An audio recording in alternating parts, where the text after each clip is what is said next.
A pergunta que eu faço é: ministros do Supremo Tribunal Federal são cidadãos comuns? Ministros do Supremo Tribunal Federal têm CPF como eu tenho? Porque se a resposta for sim,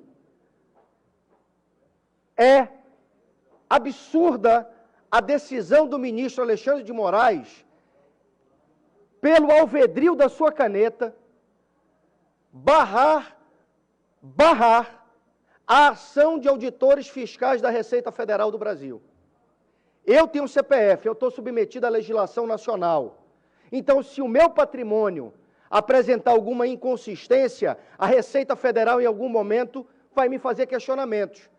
Mas se o patrimônio de um ministro do Supremo Tribunal Federal, ou de um familiar do ministro do Supremo Tribunal Federal, apresentar inconsistências, crescimento sem causa, esse ministro ou o parente desse ministro não está submetido à mesma legislação que eu estou? Esse ministro tem uma legislação solar, galáctica, não é a legislação brasileira?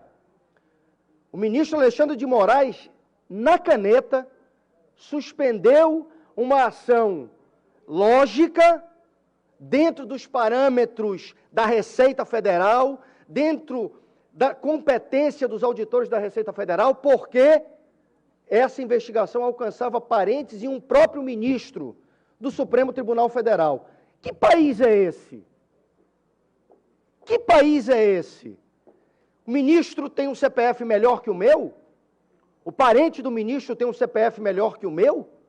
Então eu quero aqui, para concluir, presidente, externar a minha solidariedade aos auditores da Receita Federal. Eu tenho amigos na Receita Federal e nem por isso deixam de me fiscalizar quando necessário. Mas foi de um abuso, na minha opinião, foi exacerbada a decisão do ministro Alexandre de Moraes, que determinou, num inquérito interno do Supremo Tribunal Federal, a suspensão e a paralisação de todo e qualquer procedimento instaurado no âmbito da Receita que possa investigar ministros e os seus parentes. Esse não é o Brasil que eu defendo. Esse não é o Brasil que eu quero. O Brasil é um só, o Brasil é para todos, a lei é para todos, e se a Receita Federal tem indícios, dentro de um procedimento correto, dentro de um procedimento nos limites da legislação, e tem que investigar um parente do ministro do Supremo Tribunal Federal, o Supremo não vai deixar? Por quê?